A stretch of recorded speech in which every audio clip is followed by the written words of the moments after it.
deuxième matinée du salon e-commerce de la Paris Retail Week. On est content de vous accueillir pour un quasi non-stop dans cette salle de conférences, de sessions spéciales. On va commencer ce matin à parler logistique et adaptation des services de livraison aux clients, ce que dans le titre de la conférence, on a appelé le responsive, c'est-à-dire l'adaptation précise aux clients. On va en parler donc pendant 1 heure. Vous allez en parler, messieurs. Je vais vous laisser la parole pendant cette heure. Je vais d'abord passer la parole au président de la FEVAD, François Monboisse, la Fédération du e-commerce et de la vente à distance. Et puis un débat s'organisera ensuite avec beaucoup de conseils dont vous pourrez évidemment que vous pourrez compléter par la suite en allant les rencontrer. Je vous laisse la parole, messieurs. C'est à vous. Merci. Bonjour, donc je suis François Monboisse, je suis le président de la FEVAD. Le contexte de cette présentation sur la logistique, vous le connaissez, on a rappelé les chiffres hier, c'est un e-commerce en très forte croissance, 16% au deuxième trimestre, croissance dans tous les pays d'Europe. Et en France, c'est un ordre de grandeur de 450 millions de colis délivrés chaque année. Pendant longtemps, la logistique, ça se résumait à le prix, les délais. Et par délai, le marchand considérait, et le logisticien, le délai juste pour envoyer le colis et que le colis arrive, on ne sait pas trop où, arrive près de chez le consommateur. Alors l'intérêt de ce qu'on va présenter aujourd'hui, c'est que c'est un peu plus compliqué que ça. Ce qui compte, et c'est un des intérêts de l'étude, c'est de montrer que c'est la prise en main par le consommateur. En gros, ce n'est pas la peine de se dépêcher, de mettre un colis dans le bureau de poste si les clients attendent 1 semaine pour aller le retirer. L'intérêt aussi, c'est qu'on va voir quelles sont vraiment les attentes des consommateurs, en quoi les marchands doivent y répondre et comment il faut faire. Bien souvent pour les marchands, vous le savez, la logistique comme le paiement, c'était les 2 dernières étapes dont on ne s'occupait pas trop. Or la pression monte maintenant du point de vue des consommateurs de s'adresser aux marchands avec la fameuse question « Où en est ma commande ? Où en est mon colis ?» D'où la nécessité pour les marchands d'être à même de répondre précisément où en est le colis et de servir le client au mieux de ses intérêts. Et c'est tout ça qu'on va voir ensemble avec la présentation de Stéphane et Bertrand, à qui je passe la parole. Merci François, je suis Bertrand Pinault, je travaille à la FEVAD et je m'occupe notamment des questions de logistique. On va très rapidement aborder le contenu de cette matinée, de cette plénière. On a à peine 1 heure devant nous et on va vous proposer une vision 360 degrés sur la livraison e-commerce. Je ne sais pas si les slides, c'est nous qui pilotons, pardon. Et donc, je vais être accompagné dans cette tâche de Stéphane Tomzak, qui a travaillé et qui travaille encore sur les sujets logistiques chez un e-commerçant précédemment, à la FEVAD depuis 2 ans presque. Et on va voir notamment 3 études exclusives qui vont nous présenter un petit peu le contexte sous toutes ses facettes. D'abord, la restitution des attentes clients avec une étude FanVoice, on y reviendra. Ensuite, une analyse sur les sites même de comment sont présentées les pages de livraison, une étude qui a été faite par notre partenaire Converteo, qui est dans la salle. Et enfin, nous vous présenterons en exclusivité mondiale, on peut le dire, Stéphane, c'est ton mot, tu le répètes souvent, l'Observatoire de la logistique e-commerce FEVAD, qui est l'aboutissement d'un travail de près de 2 ans, là aussi, qu'on vous présentera. Voilà, Stéphane, je te laisse présenter nos acteurs du débat qui suivra. Exactement. Et on a donc bienvenue à tout le monde. Et on aura la chance d'être justement accompagné dans une deuxième partie de cette plénière par 3 invités prestigieux qui vont accompagner François autour d'une table ronde. Donc il y aura Olivier Teul, directeur des opérations de la FNAC, Thierry Lernon, directeur e-commerce de But, voilà, et Pinky Wang, directeur général de Showroom Privé. Voilà. Représentant des 3 catégories de produits qu'on a voulu mettre en lumière, le textile, le meuble et l'électroménager. On enchaîne directement. Donc, je vous ai parlé d'une étude FanVoice. FanVoice, c'est une plateforme de crowdstorming, pardon, oh là là. Gaël est là pour me corriger, vous pourrez lui poser toutes les questions ensuite. Qui est une plateforme qui a été montée pour une manifestation qu'on a fait en juin, les enjeux e-commerce, et qui consistait à interroger les consommateurs pour recueillir de leur part un certain nombre d'idées, d'incentives, de remarques, de propositions sur la manière dont ils voyaient le e-commerce de demain. Alors il y avait 2 volets, un volet un petit peu préparation de la commande, prise de la commande, etc. Et puis un gros volet logistique, c'est plutôt sur celui-là qu'on insistera. Donc vous voyez sur ce slide la manière dont on a procédé. On a fait un appel à idées avec 3 partenaires. Il y avait de mémoire, je les ai plus. Je vous prie. Il y avait Rue du Commerce, But et Carrefour, je crois. Bon. Et il y en avait d'autres. Et donc ils ont envoyé un certain nombre d'invitations sur leur base client pour recueillir ces propositions. Tu enchaînes, Stéphane? Alors, les consommateurs, justement, toute étude sur la logistique, comme toute étude en général, évidemment, doit partir de l'analyse des feedbacks clients. C'est pour ça que pour nous, il nous paraissait juste normal et indispensable de commencer par l'étude faite par Fanvoice.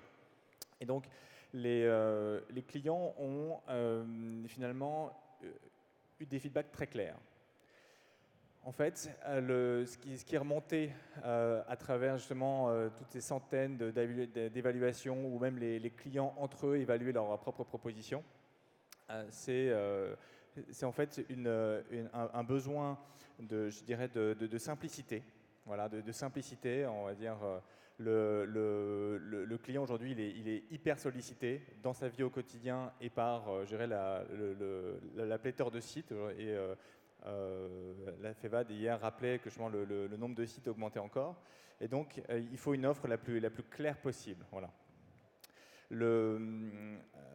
Avec aussi, d'un point de vue plus spécifiquement de la livraison, le fait que le client en fait, cherche à la fois à avoir du choix, bien sûr, mais de ne pas être perdu par justement trop de choix qui lui paraîtraient illisibles. Voilà, donc il a besoin d'être accompagné, qu'on lui fasse des recommandations spécifiques adaptées à sa situation, adaptées aux produits qu'il met dans son panier.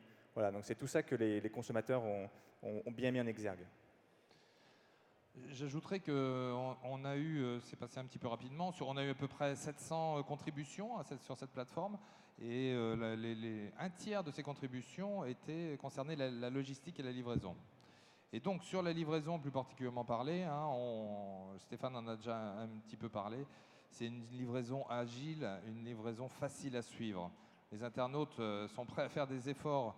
Alors c'est un peu le grand écart, ils sont à la fois prêts à faire des efforts pour payer moins cher, c'est-à-dire attendre leurs produits par exemple plus longtemps. En même temps, ils sont prêts à payer plus cher parfois pour avoir une livraison sur mesure plus rapide ou à un endroit déterminé par eux. Voilà. Lorsqu'on veut un peu faire la synthèse des verbatims des clients, en fait, leur solution de livraison idéale, en fait, on va dire, on peut la scinder en 2 gros feedbacks. Effectivement, la première catégorie, c'est évidemment le prix. Voilà, effectivement, je ne l'apprendrai à personne. Il y a une aversion mondiale pour des clients pour le frais de port. Donc, ça se matérialise, y compris dans le e-commerce français. Ce qui est un vrai challenge à relever pour tout e-commerçant dans sa stratégie de rentabilisation. Après, les clients comme comprennent qu'il y a quand même un coût associé à la livraison et justement, et c'est intéressant, ils n'hésitent pas à proposer des solutions pour rendre cette solution plus économiquement viable. Voilà, type le fait de faire de la consolidation ou du colis voiturage, comme parfois on l'a vu. En seconde partie, on voit ce triptyque visibilité, qualité, service, en fait, qui avait été appelé précédemment l'effet Uber. Voilà. L'effet Uber, c'est-à-dire que c'est un service que vous pouvez commander à tout moment de la journée et de la nuit. Donc c'est le côté service de livraison en dehors des heures de travail. C'est le côté ratings. Voilà, aujourd'hui, le client veut être en capacité de pouvoir évaluer la prestation qui lui a été rendue, voilà, pour en fait continuer à améliorer le niveau moyen du service. Et dernièrement, il veut de la visibilité, savoir quand est-ce qu'il va être livré, et donc pouvoir suivre en temps réel sa livraison. Et sur ce dernier point, là, on voit dans les remarques qui sont faites le besoin d'interaction avec le livreur, qui est un besoin très fort qui a été exprimé à plusieurs reprises. On va continuer donc ce rapide panorama, hein, c'est très rapide, mais Gaël est dans la salle, Fan Voice a un stand. Si vous voulez comprendre un petit peu la logique de la plateforme qu'on a mise en place, le mieux est encore d'aller le rencontrer à l'issue de cette conférence. On continue avec Converteo. Converteo, Raphaël Fetti qui est également dans la salle, il a également un stand. Et il nous a proposé de présenter une étude qu'il rendra publique aujourd'hui, qui consiste à analyser sur les sites marchands comment se présentent les offres de livraison, à quel endroit elles sont mises en avant, quel est leur prix moyen en fonction des produits et quelles sont les propositions. Donc effectivement, pendant que la plupart d'entre nous étaient en vacances, des valeureux consultants de Converteo ont analysé donc une cinquantaine de sites selon toute une sorte de catégories de scénarios en fonction des 3 types de produits et de ce qu'ils ont cherché à analyser, c'est-à-dire voilà, quels étaient les frais de port proposés, quels étaient les services proposés, à quel moment, comment la livraison finalement était matérialisée dans le process commande. Marketé même. Exactement, voilà. Donc, je continue. Oui.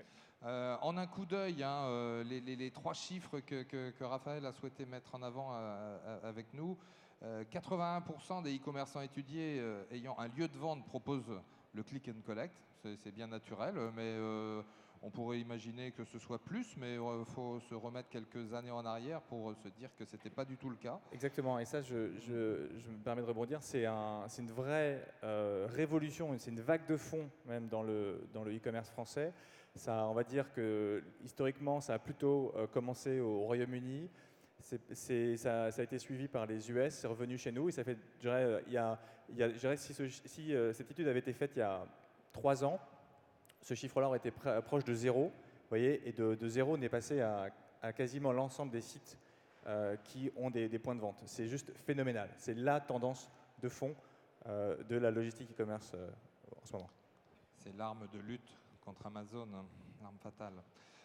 Ensuite, sur les sites, les annonces, là on est bien dans ce qui est affiché, annoncé par les sites marchands, on verra plus tard la réalité, mais dans ce qu'annoncent les sites, le délai moyen affiché est de 3 jours pour un produit inférieur à 15 kg évidemment. Ensuite, les sites de e-commerce étudiés, ils sont 55% à proposer un moyen de livraison en moins de 24 heures. Ça aussi c'est une nouveauté et on le verra avec les marchands, ils viendront nous commenter un petit peu ce phénomène qui prend de l'ampleur avec ces modes de livraison à la fois parfois très rapides moyennant finance, parfois très longs moyennant du service et de la gratuité. C'est vrai que ce chiffre-là aussi, est un révélateur de la tendance d'accélération en fait, des process. Pareil, il y a quelques années, il était habituel qu'un marchand expédie une commande au bout de 3, 4, 5 jours et que le client la reçoive au bout de 1 à 2 semaines. Aujourd'hui, ce genre de statistiques est complètement atypique. Donc voilà, tous les flux s'accélèrent et les clients aujourd'hui ont leurs produits bien plus rapidement qu'avant. Alors les offres de livraison gratuite, tu nous en dis un mot ? Oui, alors tout à l'heure on parlait de cette, effectivement de cette pierre angulaire de la stratégie de commercialisation de la livraison qui est le frais de port offert. Aujourd'hui, je ne surprendrai personne en disant que voilà, 2 tiers aujourd'hui des sites de e-commerce français testés, analysés par Converteo montrent qu'il y a au moins une solution de frais de port offert. Voilà, c'est je dirais un prix d'appel important. Et en fait, les configurations sont très spécifiques d'un site à l'autre. Est-ce que effectivement c'est un mode de livraison qui est proposé en gratuité ou plusieurs modes de livraison? C'est pas forcément les mêmes. Est-ce qu'il y a un panier minimum d'achat? Est-ce qu'il y a un nombre de produits à mettre dans son panier, etc., etc. Ou est-ce qu'il y a un abonnement à prendre avec? Donc en tout cas, ça montre en fait qu'il y a beaucoup d'expérimentation faite en ce moment sur justement trouver la bonne solution qui soit à la fois attractive pour un client, mais néanmoins aussi qui permet de trouver le bon équilibre financier pour un site marchand. N'oublions pas que la ligne de coût sur la livraison est une des lignes de coût les plus importantes pour un site de e-commerce. Voilà, l'abonnement, on en reparlera un petit peu plus tard, mais c'est effectivement là aussi une nouveauté dans chez pas mal de grands acteurs. Le délai moyen affiché par catégorie de produits, là on rentre un petit peu en zoom. Et on comparera ça avec la réalité que nous, on a constatée dans l'Observatoire de la logistique. Sans surprise, on va de un peu moins de 3 jours à presque 18 jours pour un canapé lit. 3 jours pour un produit usuel, c'est ce qui est annoncé sur les sites toujours, hein, c'est ce qui est annoncé, c'est pas la réalité forcément. Et puis à la marge, un petit produit, toi l'expert qui était chez Pixmania, tu me disais que c'est le produit un petit peu bâtard qui est compliqué à livrer, qui est volumineux, qui n'est pas forcément lourd. Alors, c'est vrai que finalement, cette slide est intéressante parce qu'elle révèle toute la complexité des stratégies adoptées pour les sites qui proposent ces différents produits. Je dirais que évidemment, c'est pas du tout la même chose de livrer un réfrigérateur qu'une paire de chaussettes. Et l'enceinte, comme l'imprimante, c'est le produit qui se trouve dans la mauvaise case du cadran poids de l'objet, et donc du poids dépend le coût de transport et valeur du produit. Donc voilà, c'est le produit qui vaut peu cher et qui coûte à l'inverse cher à transporter. Donc c'est le type de produit où le ratio coût de transport sur chiffre d'affaires et donc sur marge est plutôt difficile à combler. Rapidement, on va passer ensuite sur le délai moyen affiché par mode de livraison.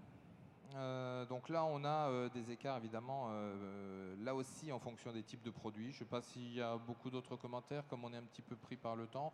Tout simplement constater une grande hétérogénéité sur les délais de livraison des produits encombrants. Hein. C'est assez banal de dire ça. Une remarque ? Ce qu'on peut souligner ici, c'est que l'étude faite montre que le click and collect, dont on parlait tout à l'heure, est aussi un outil qui apporte une solution pour les produits encombrants. Les produits encombrants donc, qui coûtent particulièrement cher à transporter. Et là, beaucoup d'enseignes ont mis en place des vraies stratégies innovantes pour aussi accélérer la livraison grâce à cette méthode. Très bien. Alors maintenant, comment les sites communiquent sur ces informations de livraison ? Converteo propose cette analyse qui est intéressante, je trouve. Où se trouvent les informations de livraison ? L'affichage du prix et du délai notamment, hein, on a focalisé là-dessus. Et on voit que sur la home page, par exemple, ils sont très peu à afficher des informations de livraison. Et ensuite, c'est vraiment principalement... ce qui est étonnant, c'est peut-être au niveau de la page produit. On pourrait s'étonner de ce chiffre assez faible de 36% d'informations de livraison au niveau de la page produit.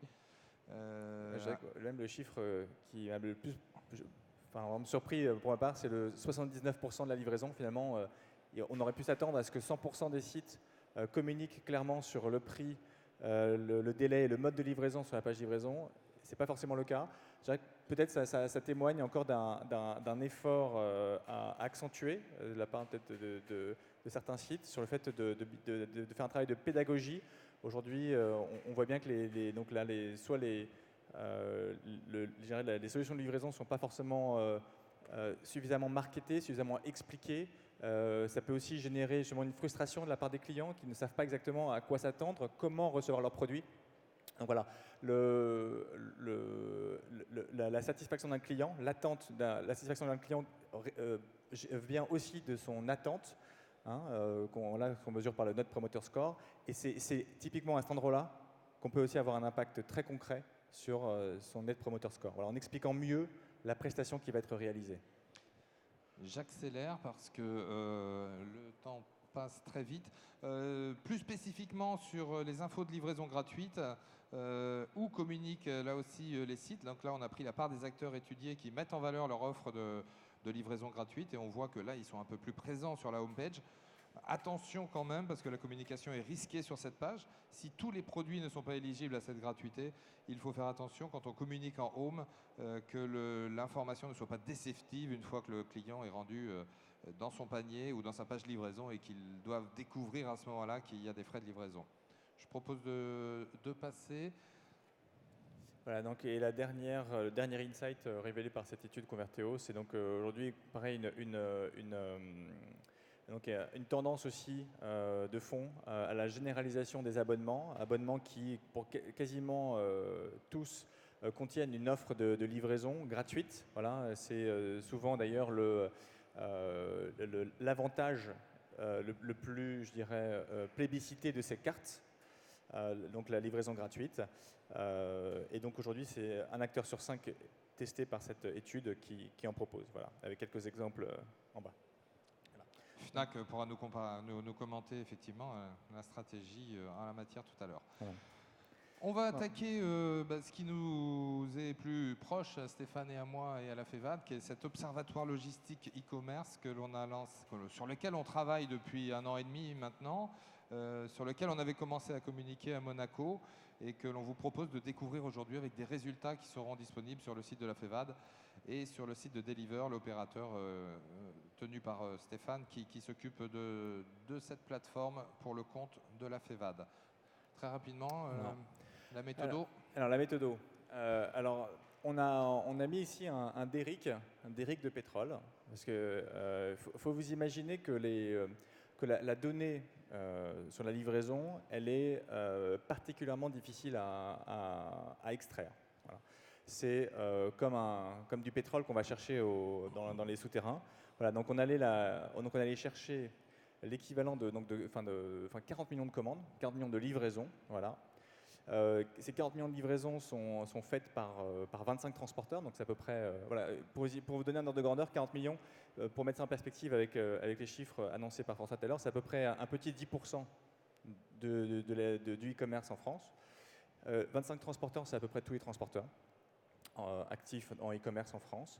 Ces 40 millions en fait sont portés par et remontés des transporteurs aux marchands, à leurs clients. Donc voilà, et au sein de l'observatoire, ce sont 1000 marchands qui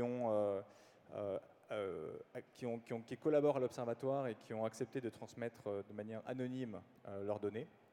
Ces 1000 e-commerçants eux-mêmes remontent, voilà, je me mets en 3e niveau, vous voyez, on continue à remonter l'information aux experts en traçabilité logistique, et donc que sont Welcome Track, qui s'appelait avant Vigicoli, Neopost Shipping et DDS Logistics, voilà, que je tiens à saluer, parce que sans eux, ce travail n'aurait jamais été possible. Et c'est la mise en commun de ces 3 savoir-faire, de ces 3 sources de données qu'on a réussi à bâtir cet observatoire. Donc voilà, je tiens à saluer cette avancée significative. Ils sont dans la salle et sur le salon. Je vous invite à venir les contacter à l'issue de cette conférence.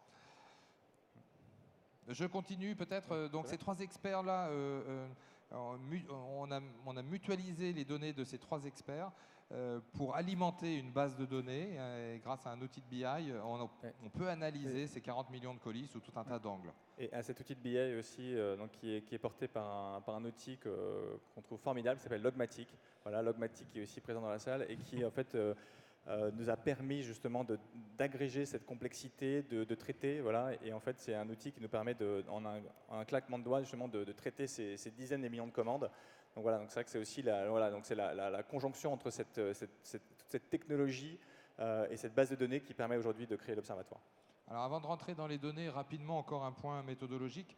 C'est vrai qu'on a beaucoup de données, de la data sur l'acquisition dans le e-commerce, on en a aussi beaucoup en conversion.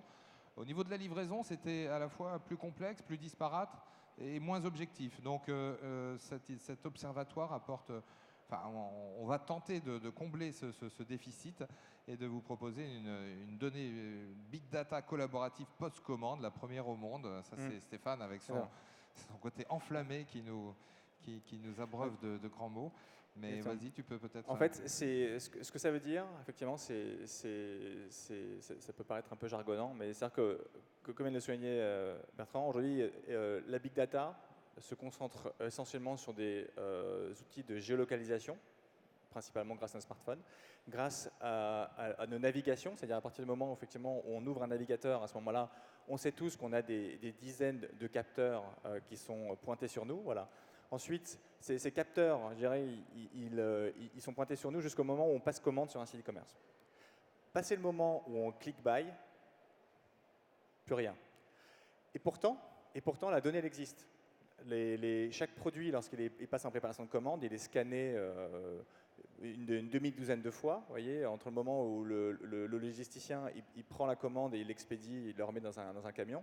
Chaque transporteur aussi derrière scanne en moyenne un colis une dizaine de fois, vous voyez. Donc c'est vrai que en fait la donnée, elle est partout. Par contre, elle est elle est propriétaire, elle est inaccessible, et donc voilà, elle est dans différents silos. Et c'est ça, justement, c'est le fait d'avoir réussi à casser ces silos qui est aujourd'hui innovant et, à notre connaissance, une première aussi longue qu'on regarde. Alors rapidement, une donnée indépendante, ça c'est important. La FEVAD s'est mobilisée sur ce projet avec des garanties d'indépendance. On a constitué un comité scientifique qui étudie la pertinence de la méthode, évidemment, et qui étudie aussi les propositions, les possibilités de l'exploitation de cette donnée avec des collectivités locales, des scientifiques, etc. On va peut-être pas trop perdre de temps là-dessus parce que juste dire qu'on peut analyser ensuite les données par transporteur, évidemment, et on peut analyser ces données par type de marchand, hein, en fonction de leur secteur d'activité, en fonction de la tranche volumétrique de ces marchands. Évidemment, un gros marchand ne traite pas aussi vite ou au contraire plus vite qu'un petit marchand. Et en fonction de B2B, B2C, en fonction d'un certain nombre d'autres critères qui seraient trop longs de détailler ici, mais je vous invite à venir nous retrouver. On passe à la partie chiffres maintenant. Donc voilà, donc cette introduction étant faite, voilà, donc on a nous un indicateur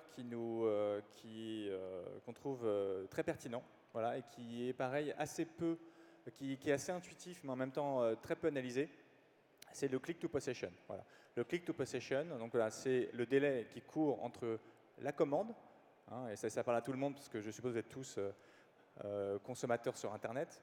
Donc à partir du moment où vous commandez un produit et le moment où vous l'avez physiquement entre les mains. Ça veut dire physiquement entre les mains, ça veut dire vous êtes là lorsque le livreur arrive, ou vous allez récupérer votre colis dans un magasin, un click to collect justement, ou vous allez récupérer en point relais ou en bureau de poste, etc. Donc voilà, donc c'est ce délai-là. Et je ne vais pas vous faire un quiz, mais donc en fait, ce délai en France, tel qu'on l'a mesuré entre le 1er janvier 2015 et le 31 août 2015, sur la base de toute la base de données dont on dispose, il est de 5,4 jours calendaires. Voilà. 5,4 jours calendaires. Voilà. Ça veut dire qu'effectivement, il se passe en moyenne, entre le moment où vous passez commande sur les sites, tous ici autant que vous êtes, et le moment où vous avez votre produit, 5,4 jours. Voilà. Tout mode de livraison confondu, tout produit confondu, voilà. C'est une moyenne. Voilà. Alors ensuite, on a évidemment des disparités en fonction des produits, hein. Là, on voit que le textile chaussure, le délai est inférieur, hein. Il est de 3,9 jours. On passe à 11,9 jours sur le meuble. Et là, ça sera intéressant. C'est pour ça que je voudrais rapidement que nos marchands viennent pour commenter ce chiffre. Et puis dans l'électroménager, on est entre les deux, 6,3 jours en moyenne sur cette même période, 1er janvier, 31 août. Voilà. Si maintenant on regarde ce chiffre, le même chiffre, hein, de click to possession, mais on le décompose par mode de livraison et par territoire. Voilà.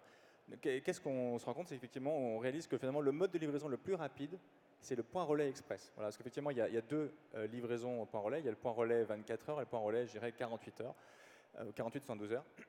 Et donc voilà, aujourd'hui, en click to possession, c'est-à-dire que finalement, et ça c'est une étude intéressante, c'est un enseignement intéressant, c'est que finalement, pour avoir son produit le plus vite, finalement, c'est pas forcément le livrer chez soi, parce qu'on n'est pas forcément chez soi, c'est de le faire livrer en point relais en next day, et puis ensuite d'aller le récupérer le jour même. Parce que comme ça, on a un contrôle sur le moment où on va récupérer son produit dans l'après-midi ou dans le soir de son dépôt en point relais. Voilà. Donc voilà, on a décomposé aussi la livraison à domicile en éco et standard. Standard, c'est le 48 heures. L'éco, c'est plutôt le 3-5 jours. Voilà. Et le volumineux, donc effectivement, la livraison à une ou deux personnes de produits, donc soit très lourds, soit très volumineux. Voilà. Et évidemment, géographiquement, on constate également des disparités. Là, on voit que dans le Nord, curieusement, je ne m'explique pas bien ce chiffre, il est assez élevé par rapport à la moyenne. Alors que le champion, toute catégorie, ça va être... c'est des Finistériens. Voilà. Finistériens, voilà. On aura du mal à vous répondre. Voilà, on a Donald qui nous accompagne. Donc on continue peut-être. Très bien. Alors maintenant, si on regarde les délais de livraison en tant que tels, voilà, délai de livraison, effectivement, c'est le temps que mettent les transporteurs à partir du moment où les transporteurs, à partir du moment où ils ont le produit dans leur réseau, le moment où ils présentent leur colis, voilà. Oui, les délais de livraison, donc vous avez compris que ce click to possession se décompose en préparation, livraison, transport et livraison. Et là, le délai de livraison qu'on a analysé, on est sur une moyenne de 1,6 jours Là aussi avec des disparités selon les modes de transport et des disparités géographiques. Je ne sais pas s'il faut s'étendre là-dessus. Non, non. Ce qui est juste intéressant de remarquer, c'est que par exemple, ici, entre le point relais express et le point relais standard, finalement, les délais sont assez proches. C'est-à-dire qu'effectivement, même si un acteur de point relais ne s'engage pas à livrer en 24 heures, il le fait quand même dans un certain nombre de cas. Mais lorsqu'un client commande un point relais qui n'est pas un point relais express, il met beaucoup plus de temps à le récupérer. Hein, c'est le chiffre qu'on voyait la slide d'avant, la différence entre 3 jours et 6 jours. Vous voyez, c'est intéressant, c'est effectivement un client qui passe commande en point relais non express, vous voyez, a beaucoup moins d'attente et ne se presse pas pour le récupérer sa commande. Donc voilà, ce qui est intéressant, c'est que finalement, en croisant ces deux sources de données, on a à la fois une analyse fine de la performance des opérateurs de logistique et commerce, on a aussi un insight assez fort sur l'état d'esprit dans lequel les consommateurs choisissent tel ou tel mode de livraison. Je propose qu'on aille rapidement sur peut-être cette slide-là. Je ne sais pas si on peut Là, vite fait, alors tout à l'heure, l'étude de Convertéo montrait que le délai moyen affiché en France de livraison était de 3 jours. Donc si on va dans le détail, effectivement, c'est une coïncidence, mais c'est effectivement ce qu'on constate, puisque le délai affiché sur un site, c'est effectivement de la commande jusqu'à la première présentation par le transporteur.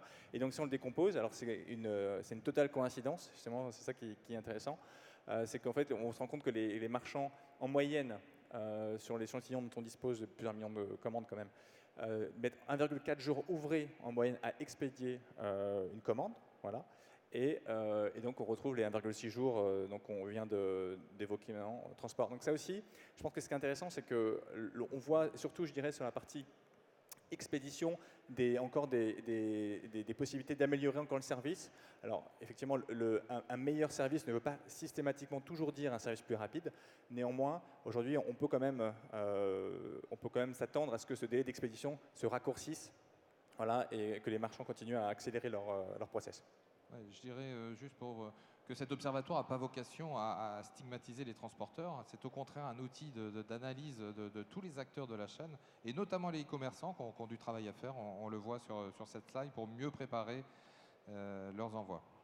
On passe au suivant.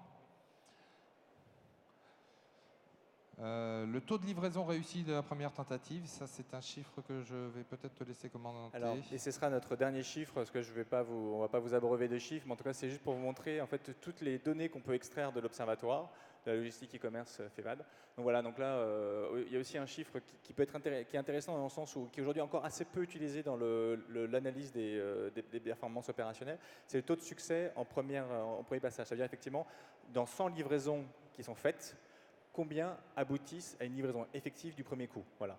Et ça, c'est un chiffre qui est important parce que donc, notre observatoire mesure à 84%. On parle de livraison à domicile parce qu'effectivement, lorsqu'on livre un magasin, un point relais, la question ne se pose pas à Y près, je dirais. Donc, mais ce qui est intéressant, c'est que donc, vous savez que pour 84% des clients, le job a été fait et les clients sont contents. Voilà. C'est-à-dire que le NPS de ces 84%, il est, on peut le supposer, très très bon. En revanche, pour les 16% restants, même si le marchand a respecté sa promesse de 3 jours, même si le transporteur a respecté même si le marchand et le transporteur ensemble ont respecté leur promesse, mais n'ont pas réussi à livrer du premier coup, vous pouvez être sûr que même si il y a juste, le job a été fait, le NPS derrière, il est beaucoup plus faible. Voilà. Donc c'est-à-dire que le focus des e-commerçants doit être aussi de trouver des solutions pour améliorer le plus possible cette stat. Voilà, donc très rapidement, c'était quelques chiffres sur l'observatoire. Si des marchands dans la salle veulent rejoindre cet observatoire, ils sont les bienvenus, adhérents ou pas d'ailleurs. Le critère pour le moment, c'est de rejoindre un des 3 acteurs. Des trois Welcome Track, Neopost Shipping et DDS Logistics, voilà, qui sont dans la salle ici. Qui agrègent ces données pour le compte de l'observatoire via la plateforme que Stéphane met en place, qui est à droite, qui sera deliver-analytic.com, et bien sûr sur le site FEVAD, avec des données à la fois macro qui seront publiques, des données un petit peu plus détaillées qui seront réservées à nos membres, et ceux qui veulent le benchmark complet de toutes ces données avec leurs propres experts, il faut qu'ils passent par un des 3 acteurs. Et là, ils ont des données assez riches. Voilà. Très bien. Voilà, je vais maintenant demander donc voilà, à nos témoins de monter sur scène. Donc voilà, donc Olivier Teul, Thierry Lernon et Pinky Wang. C'était très rapide, mais je préférais que nos trois marchands puissent témoigner un petit peu de toutes ces problématiques logistiques qui sont au cœur, je crois, de la satisfaction client aujourd'hui. Stéphane. Bon, merci. Merci à vous quatre d'être présents sur scène pour réagir sur ces enseignements, voilà, donc sur ces chiffres qui ont été dévoilés en avant-première aujourd'hui. Alors, écoutez, je vais peut-être laisser à chacun la parole sur voilà, qu'est-ce que vous évoquent ces chiffres. Est-ce qu'il y a des enseignements qui vous ont surpris? Moi, je n'ai pas été tellement surpris parce que je connaissais les chiffres. Non, je pense que ce qui est important, c'est ce qui a été dit à la fin sur la différence entre la livraison et la prise en main.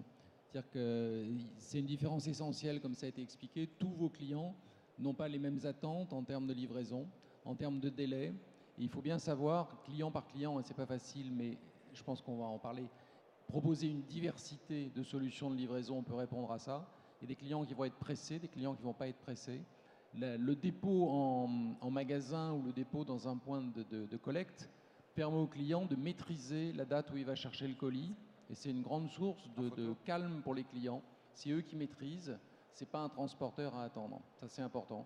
Donc je pense que la palette de solutions à proposer et le fait de mesurer client par client la satisfaction du client est importante. Et la dernière chose, c'est un outil marketing aussi, la livraison. On en parlera peut-être avec les forfaits. C'est-à-dire qu'il y a la partie aval, je dirais, s'assurer que tous les clients sont bien contents. Et puis il y a comment on le vend. Les VP6 savent depuis longtemps que quand la moyenne de commande est à 25 €, on propose la livraison gratuite à partir de 28 pour pousser le panier moyen. Les e-commerçants n'utilisent pas souvent ça, et moins que les VP6. C'est une chose à réfléchir. La livraison est vraiment un outil marketing pour pousser le panier. Bonjour. Est-ce que je suis surpris? Non, évidemment. Alors merci pour le travail effectué. Je voudrais juste dire que c'est évidemment très intéressant pour nous de pouvoir nous benchmarker. Donc ça, c'est vraiment l'intérêt de rejoindre ce baromètre. Et puis, est-ce qu'il y a des chiffres? Oui, la prise en main est relativement étonnante. Ce que je voudrais rajouter ici, c'est que c'est évidemment un outil marketing de bout en bout, puisque ça a un impact direct sur le taux de transformation. Et vous, e-commerçants, je pense que vous êtes complètement à l'aise avec ce sujet. C'est probablement l'un des sujets, l'un des points où on peut gagner en taux de transformation. Et puis, avant de passer la parole à mes amis, plus la valeur perçue de l'offre ou de l'achat est élevée, plus finalement on est prêt à payer ou à attendre des délais finalement plus longs. Je donne un exemple, c'est évidemment si on achète un produit commun qui existe partout, on s'attend à avoir le prix le moins cher et forcément des délais de livraison le plus courts, puisque en plus on est drivé par des leaders de ce marché qui ont eu l'habitude de faire des frais de livraison gratuits. Donc plus c'est facile, plus on a l'impression de faire une affaire, plus on est prêt à payer et à attendre. Le vrai élément, c'est la communication, puisqu'on s'aperçoit, nous, dans nos indicateurs, que lorsqu'on communique bien, on peut dire qu'on peut livrer un produit en 3 jours, il n'y a pas de souci. Le seul problème, c'est lorsque ça dérape, et là, évidemment, ce n'est pas du tout bon. Bonjour. C'est un super outil que vous nous montrez là, parce qu'on avait vraiment besoin de données, c'est une vraie avancée. Moi, je ne suis pas trop surpris par ce qu'on a vu. Le constat qu'on fait, c'est que les clients veulent une palette très large en fonction du type de produit ou en fonction de leur contexte personnel de mode de livraison. Et parallèlement à ça, il y a vraiment une opposition qu'on fait dans l'équipe But entre la livraison en point relais ou en magasin qui offre énormément de souplesse et beaucoup de liberté aux clients par rapport à la livraison à domicile qui est fondamentalement une source de douleur. Parce que comme le disait François, je crois, en livraison à domicile, le client est entièrement à la merci de beaucoup d'éléments externes. S'il n'y a pas de prise de rendez-vous en ligne, il faut que le transporteur le rappelle, il ne sait pas exactement quand, il faut qu'il soit dispo au moment où il rappelle. Il y a une imprécision sur la date de passage, et en gros, ça revient toujours à bloquer une demi-journée de RTT au mieux pour attendre son colis, avec beaucoup d'imprécision et beaucoup de douleur autour de ce phénomène-là. Donc il faut bien sûr améliorer ça et offrir de la livraison à domicile parce qu'il y a des contextes de produits ou des contextes personnels où c'est indispensable, et développer au maximum la livraison en point relais ou en magasin, qui offre une souplesse et une liberté beaucoup plus grande. Mais même sur ces points-là, pour le retrait en magasin, il y a encore beaucoup de choses à faire pour que ce soit une expérience très fluide, très claire. Donner au client la dimension de chaque colis, le poids de chaque colis, ça l'aide quand il vient avec sa voiture pour de l'encombrant. Lui dire qu'il ne faut pas qu'il oublie d'enlever sa plage arrière, c'est un détail, mais vous n'imaginez pas le nombre de clients qui laissent leur plage arrière dans le point de retrait du magasin parce que ça ne passe pas et qu'ils ne veulent pas refaire les 20 km de plus. Donc c'est une foule de détails et il y a toute une palette de besoins à bien couvrir. Bonjour.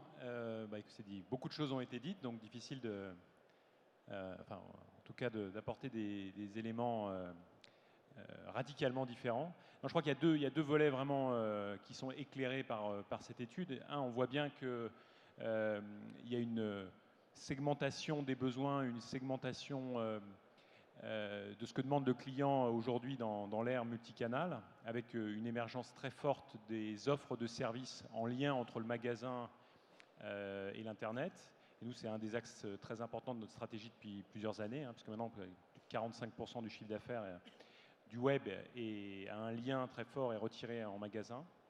Donc il y a vraiment un volet sur la segmentation des offres, et puis il y a un autre volet sur l'excellence opérationnelle.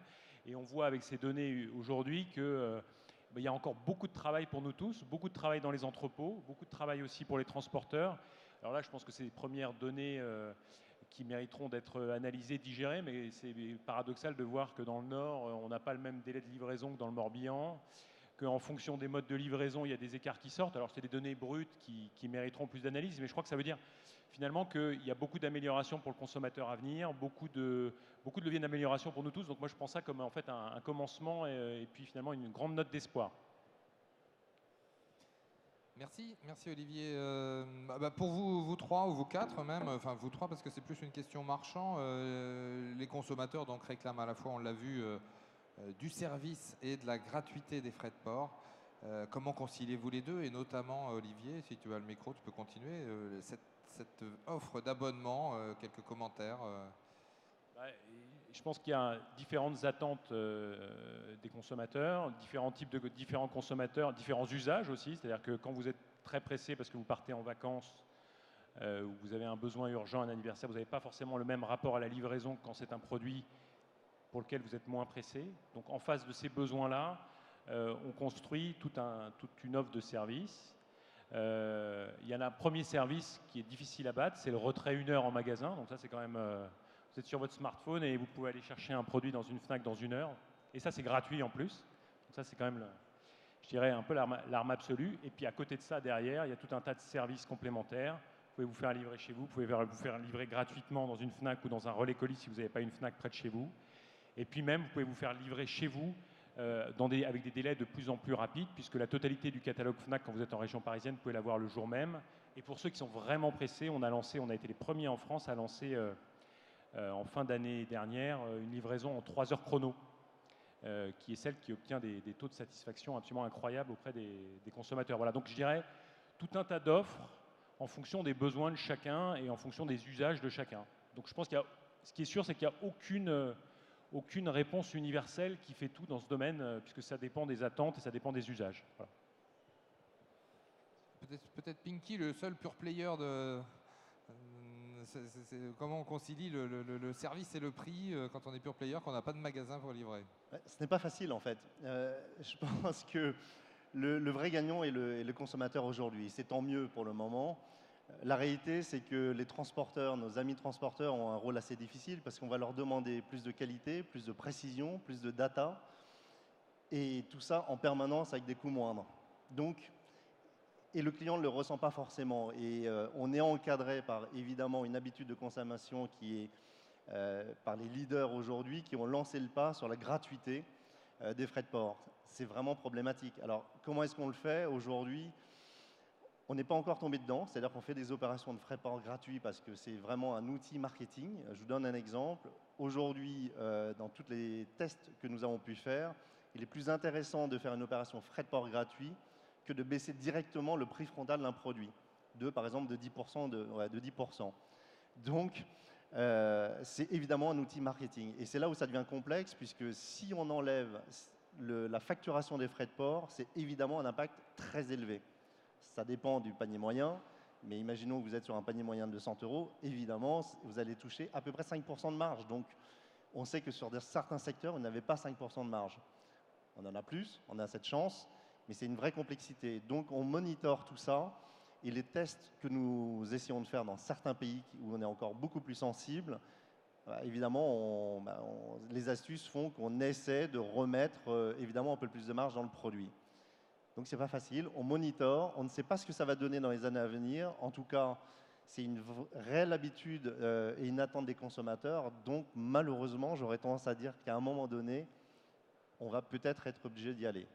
Et donc à nous de savoir où est-ce qu'on prend cette marge. Et c'est pour ça que c'est d'abord, on le prend comme un coût marketing, au lieu de mettre 3-4% dans une pub, on va se dire on va le prendre et on va le faire dans les frais de port.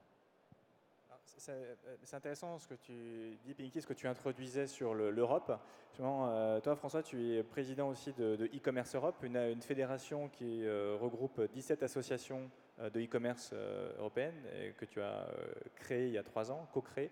Aujourd'hui, qu'est-ce que tu vois comme différence, justement, pour rebondir sur ce que vient de dire Pinky, sur justement ces habitudes peut-être de livraison dans différents pays, ces attentes J'ai envie de dire que tout est différent et que quand un commerçant français va dans un pays étranger, européen, il doit découvrir tous les chiffres que vous avez montrés, qui ne surprennent pas ici les professionnels dans le marché français, mais qui, je pense, sont très différents dans les marchés allemands, anglais ou italiens, espagnols. J'allais dire les pays d'Europe du Sud où il n'y a pas eu une poste pendant très longtemps qui avait une bonne qualité de service, tout le monde l'admet maintenant.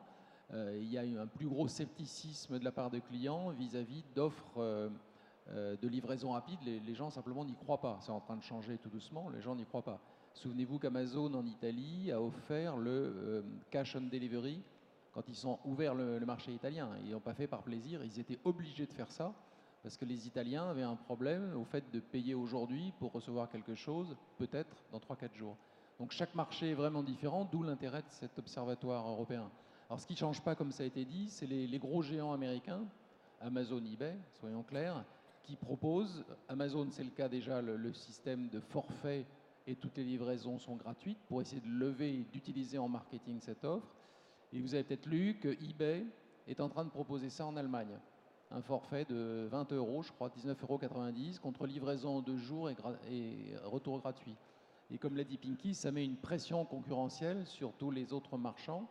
Donc les clics et magasins ont l'avantage d'avoir leur réseau de magasins et ceux qui n'ont pas de magasin essaient de contre-attaquer avec autre chose. Et la dernière chose que je voudrais dire, et une chose qui n'est pas visible d'un point de vue du consommateur et qui est quand même, à mon avis, un critère discriminant, c'est est-ce que ça passe dans la boîte à lettres ou pas. C'est-à-dire que l'attitude du client n'est pas du tout la même vis-à-vis de quelque chose qui passe dans la boîte où la livraison à domicile est parfaite et quelque chose qui ne passe pas dans la boîte. Et souvent, les marchands, vous avez cette info, mais le client ne sait pas trop. Il commande, je ne sais pas, une lampe de chevet, un petit objet. Vous savez assez vite si ça passe en standard et le client ne le sait pas. Et quand le client ne le sait pas, comme ça a été dit par Thierry, il se dit il faudra que j'aille à la poste. C'est une galère. La poste le samedi matin, la poste fait beaucoup d'efforts, mais ça reste perçu comme la galère. Et les gens choisissent un point relais ou la livraison pour s'éviter ce tourment d'aller à la poste. Juste un commentaire sur ce point, sur le lourd, des spécificités en Europe. Vous n'êtes peut-être pas présent. Bon, ok. On va donc aborder une question aussi aux 3 marchands. Sur quel KPI sur le site ou l'application, quel KPI vous monitorez en fait pour chaque jour et chaque semaine concernant la livraison? Bon, je vais faire la liste de ces 3 questions en une. Le taux d'abandon de panier, à combien estimez-vous la part d'abandon de panier causée par la livraison? Et puis un dernier point concernant la manière d'afficher et de présenter la livraison. Est-ce que vous avez mené des A/B testing sur cette page de livraison? Et juste, je me permettrais juste de compléter. Est-ce que les indicateurs tels qu'on les a montrés ici, vous êtes déjà familier avec ce type d'indicateur, le click to possession ou le taux de succès en première instance, ou est-ce que aujourd'hui c'est pas encore des outils utilisés au quotidien par vos équipes? Non, je sais pas, vous m'entendez? Ouais. Dans le cas de But, on est encore dans une transition entre un modèle de retailer, je parle de la partie logistique et e-commerce, avec une supply chain un peu à l'ancienne qui était surtout axée et un système d'information qui était surtout axé sur les magasins. Et donc on est très très pauvre en traçabilité, donc le click to possession, c'est vraiment une donnée qu'on n'a pas, et c'est super intéressant de le voir. On est en train de construire tout ça. Les indicateurs clés qu'on mesure dans nos contextes, ils sont assez classiques, c'est la non-qualité de livraison. Et c'est pas si simple que ça à suivre, parce qu'il y a des tas de choses derrière la non-qualité, mais c'est un point clé. Et le deuxième, c'est l'abandon aux différentes étapes du tunnel de conversion, qu'on suit de plus en plus finement et qu'on est en train de structurer pour pouvoir A/B tester en fonction aussi des nouvelles offres de services. Olivier parlait de la segmentation. Quand vous construisez un marketing autour de vos offres de services ou de vos offres de transport, il y a le sujet de pricer et d'avoir le service, mais il y a aussi le sujet de le communiquer. Un des points clés, c'est de le communiquer de façon simple et claire et au bon endroit, et c'est pas simple. Donc une des solutions, c'est de pouvoir A/B tester dans le tunnel, ce qui là aussi est pas simple. Le tunnel est un des endroits où c'est difficile d'A/B tester. Donc il y a beaucoup de réflexions autour de ça. Écoutez, nous, on a effectivement travaillé sur un peu des indicateurs détaillés dont certains ont été présentés aujourd'hui, mais il y en a un qui, là, depuis quelques temps, remplace tous les autres, et c'est la satisfaction du consommateur qu'on suit. Donc, tous les consommateurs qui ont une livraison sont interrogés, enfin, ou un échantillon est interrogé chaque semaine.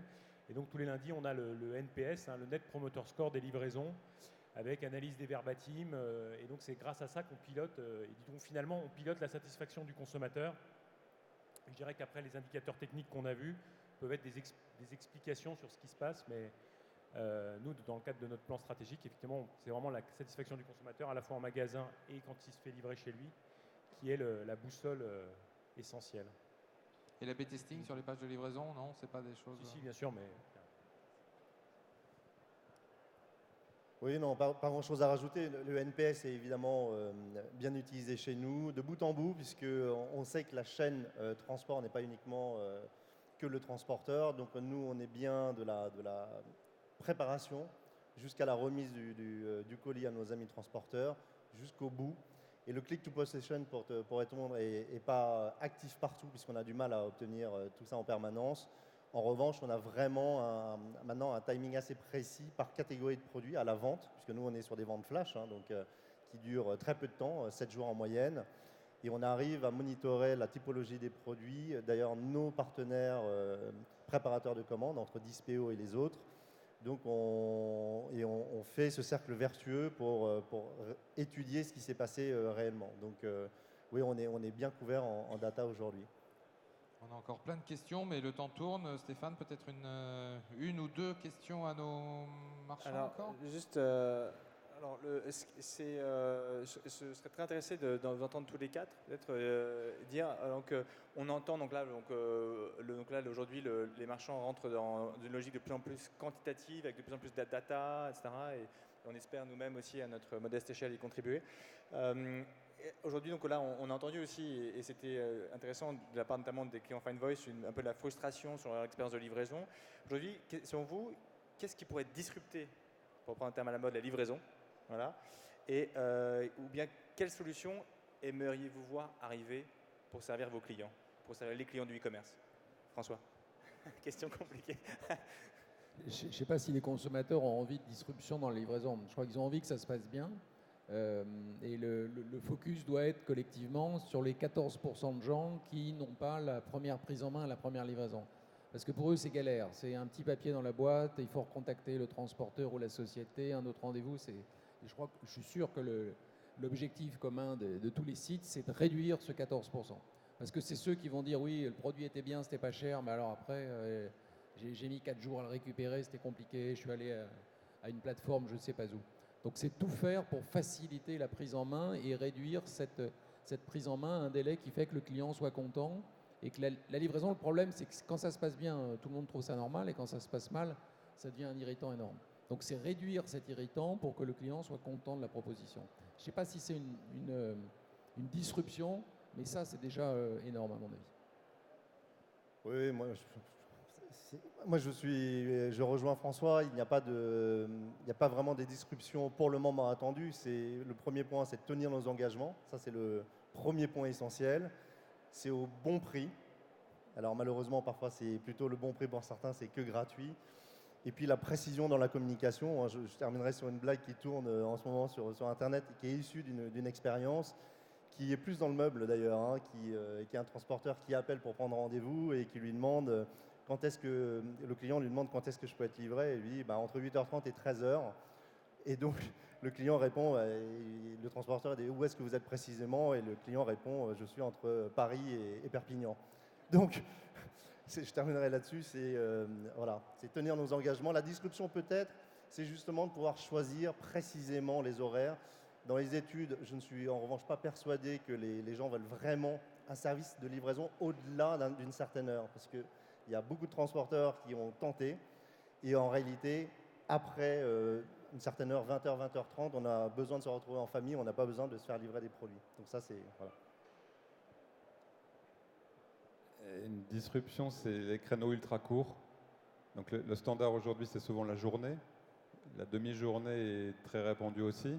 Mais pouvoir garantir des livraisons en 2 heures, comme certains acteurs le font, ce serait déjà une grosse avancée. Pouvoir aller jusqu'à 1 heure avec un suivi de l'approche du livreur, ce serait un vrai plus. Moi, je ne suis pas tout à fait d'accord avec Pinky. Pouvoir se faire livrer de façon massive tôt le matin, avant qu'on parte au boulot, ou le soir, ou le samedi, ou le dimanche, ça permet toujours de ne pas cramer une demi-journée de congé. C'est les grosses disruptions que je verrais. Pas de disruption nouvelle à ajouter.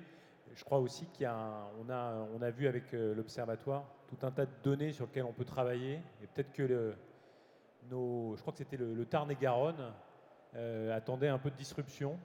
Le Nord aussi avait l'air un peu décroché. Donc il y a aussi tout un tas de choses à régler au quotidien pour poursuivre l'amélioration du service et puis améliorer la satisfaction des consommateurs. Voilà. Très bien, écoutez, je crois qu'on a écoulé notre temps de parole. On avait prévu des questions, mais là je pense que c'est plus possible. Je vous rappelle les 3 acteurs de l'Observatoire, hein, ils sont dans la salle et sur le salon. Et les 2 études présentées, Fanvoice et Converteo, ils sont également dans la salle et sur le salon. Et Logmatic, qui opère notre plateforme, est également dans la salle. Et nous sommes à votre disposition. Merci de votre écoute. Merci à tous.